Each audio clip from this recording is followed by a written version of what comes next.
see. They'll be calling me, calling me. They'll be calling me royalty.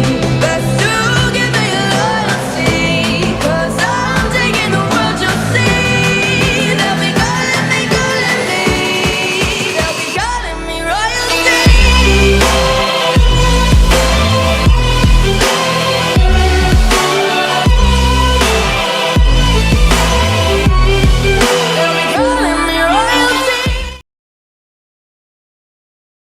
Mata para pemimpin tiga faksi besar secara refleks sedikit menyusut saat mereka melihat pemuda berjubah hitam diam-diam muncul seperti hantu.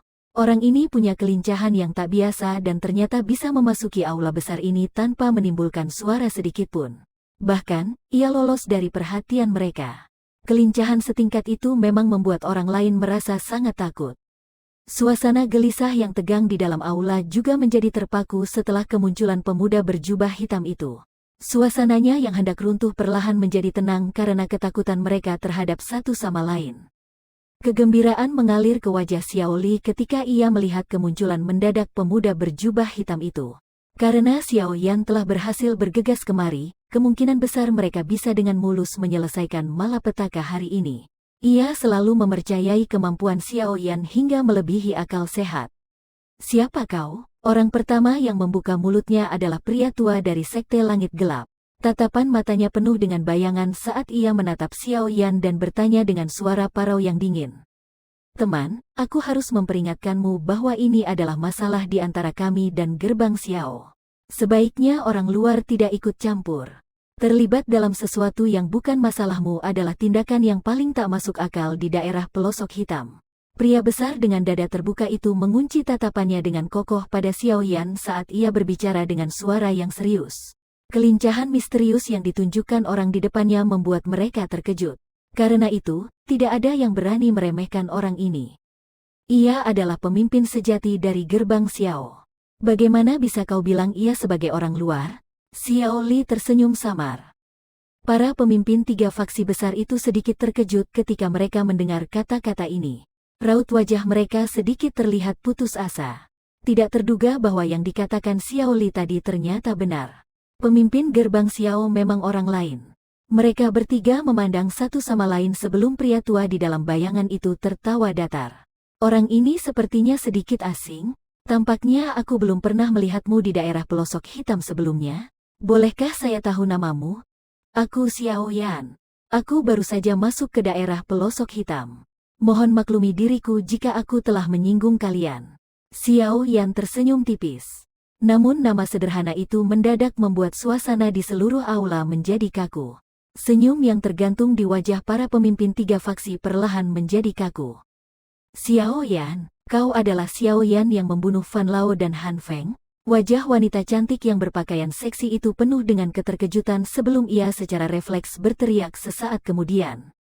Xiao Yan tersenyum saat ia berkata santai. "Meskipun hal itu bukanlah hal yang terhormat, mereka berdua memang kehilangan nyawa di tanganku." "Hehe, kenapa? Jangan bilang kalian bertiga datang kemari kali ini untuk menuntut keadilan bagi mereka." Mereka bertiga seketika menjadi waspada saat mendengar balasan Xiao Yan. Kematian Han Feng baru-baru ini dan pembubaran aliansi hitam pada dasarnya merupakan masalah besar yang telah mengguncang daerah pelosok hitam.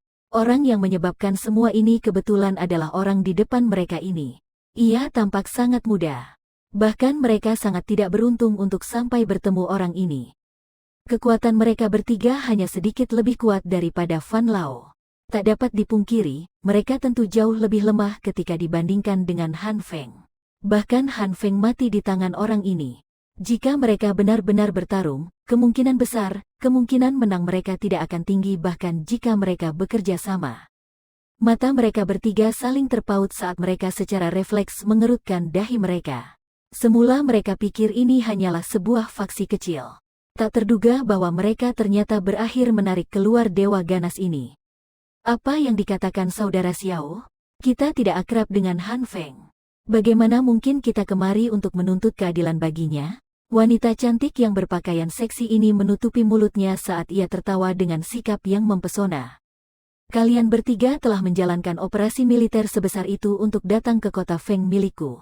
Apakah ada masalah?" Senyum di wajah Xiao Yan mungkin tenang, tetapi tiga orang di samping tidak berpikir bahwa watak Xiao Yan sebaik ini, karena ia adalah pemuda yang membunuh Fan Lao dan Han Feng.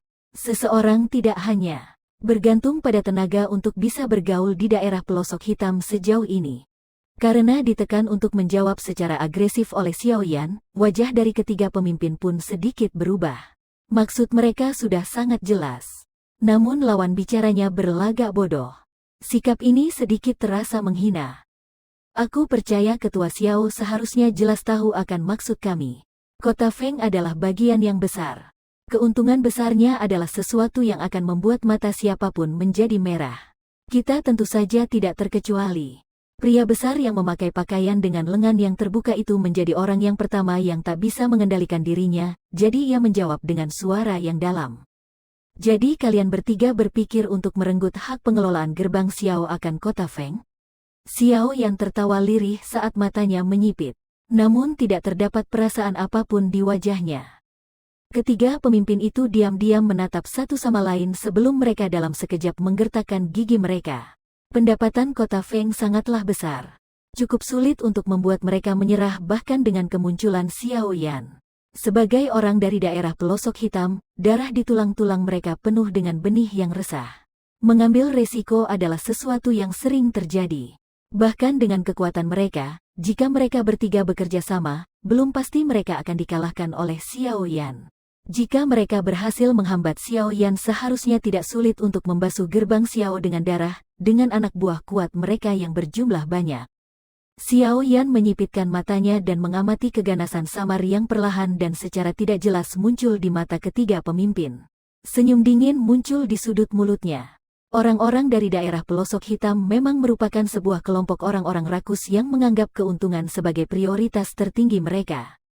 Xiao Li yang berada di belakang Xiao Yan juga tampak telah merasakan sesuatu. Raut wajahnya berangsur-angsur menjadi dingin saat ia diam-diam mengisyaratkan dengan tangannya. Kelompok besar orang berbaju hitam di belakangnya perlahan mengencangkan pegangan mereka pada senjata mereka.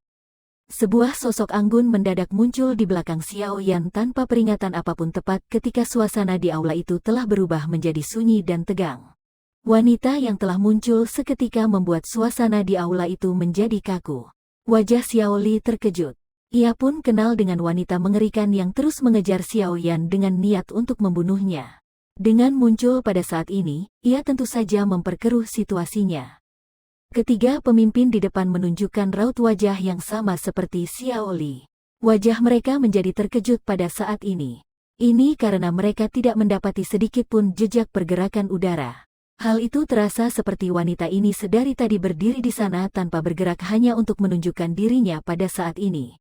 Ini jelas mengatakan pada mereka bahwa ia bukanlah seorang wanita yang biasa. Kecepatan sejenis ini bahkan lebih mengerikan dan mengejutkan dibandingkan dengan ketika Xiao Yan muncul tadi.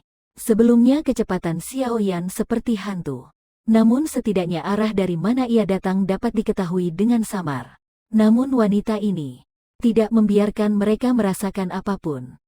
Bahkan, hal yang membuat mereka paling ketakutan adalah wanita ini mungkin tampak dengan santai berdiri di titik itu, tetapi aura yang dengan samar merembes keluar darinya cukup untuk membuat hati mereka membeku. Kekuatan tiga pemimpin besar itu berada di kelas Do Huang. Meskipun begitu, mereka masih merasakan perasaan tertekan seperti itu. Ini berarti sosok cantik menyihir di depan mereka mungkin adalah seorang ahli dari kelas Do Zong. Do Zong. Tenggorokan ketiga pemimpin besar diam-diam terlihat menelan sedikit ludah. Keringat dingin muncul di kening mereka. Kala itu aliansi hitam bahkan tidak memiliki seorang Do Zong elit sejati meskipun sekuat itu. Tak terduga bahwa gerbang Xiao yang kecil ini saat ini memiliki seseorang yang semengerikan itu. Xiao Yan juga merasakan Ratu Medusa mendadak muncul di belakangnya. Ia berbalik dan tersenyum kepadanya sebelum mengisyaratkan dengan tangan untuk menenangkan Xiao Li. Baru setelah melihat tindakan Xiao Yan, Xiao Li yang basah kuyup dengan keringat dingin diam-diam menghela nafas lega. Dilihat dari situasi yang ada, sepertinya Xiao Yan telah mencapai semacam persetujuan dengan wanita mengerikan ini. Medusa tidak sedikit pun bereaksi terhadap senyuman Xiao Yan. Bola matanya yang sipit dan panjang penuh dengan daya pikat tidak biasa, dengan dingin menyapu aula itu. Siapapun yang terpaut dalam tatapan matanya itu akan merasakan kulit mereka menjadi dingin. Beberapa dari mereka tidak bisa menahan perasaan lemah di lutut mereka. Aura menekan seorang Dou Zong ternyata sekuat ini. Kepala dari 3 pemimpin itu menjadi mati rasa saat mereka menatap tatapan mata Medusa. Setelah beberapa saat, wanita cantik yang berpakaian seksi memaksakan sebuah senyuman di wajahnya dan berkata, "Tidak terduga ternyata ada orang sekuat ini yang duduk di gerbang Xiao. Kami bertiga sungguh agak buta kali ini."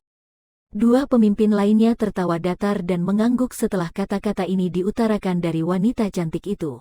Bahkan, ketua geng dari geng singa liar yang tampak sedikit pemarah tidak berani memprovokasi mereka dengan kata-katanya. Meskipun ia tidak dianggap lemah dalam kelas Dou Huang, ia seperti seekor anjing lapar yang bertemu seekor singa di tangan seorang Dou Zong elit sejati. Xiao Yan mengusap tangannya pada lengan bajunya saat ia memandang mereka bertiga dengan setengah tersenyum. Ketiga pemimpin itu menjadi agak canggung di hadapan tatapan mata Xiao Yan yang tampak agak jahat. Sesaat kemudian pria tua yang tampak gelap itu akhirnya tertawa kering. Masalah hari ini sebenarnya merupakan sebuah kesalahpahaman. Tentu saja kita tidak berani menyinggung, karena kota Feng milik ketua Xiao. Kau harus memberitahu yang lain agar tidak melakukan tindakan hal bodoh apapun setelah kembali nanti. Benar. Wanita cantik itu menutupi mulutnya dan seketika berdiri sebelum membungkuk memberi hormat menuju Xiao Yan. Ia berbicara dengan tawa yang menawan. "Ketua Xiao, tolong jangan masukkan kesalahan kami pada hari ini dalam hati. Kami pasti akan datang dan meminta maaf di masa depan. Sudah malam sekarang. Masih ada beberapa hal yang perlu diselesaikan di dalam sekte. Kami tidak akan mengganggumu lebih lama lagi." Wanita cantik ini bergegas berbalik setelah berbicara dan segera meninggalkan tempat yang membuatnya luar biasa gelisah ini. 2 orang lain di sampingnya juga bergegas berdiri dengan niat cepat-cepat pergi. "Kalian bertiga tidak perlu tergesa-gesa." Sebuah tawa samar membuat mereka seketika menghentikan langkah kaki mereka sambil merasa frustasi, tepat ketika mereka hendak keluar dari pintu. Mereka memandang satu sama lain dan yang hanya bisa mereka semua lakukan adalah menggertakkan gigi dan berbalik, memandang pemuda berjubah hitam yang tersenyum di aula. "Karena kalian bertiga begitu tertarik terhadap kota Feng, mengapa kita tidak melakukan transaksi bisnis?" Xiao Yan menyilangkan ke-10 jarinya. Tawanya bergema di dalam aula membuat ketiga pemimpin itu tertegun.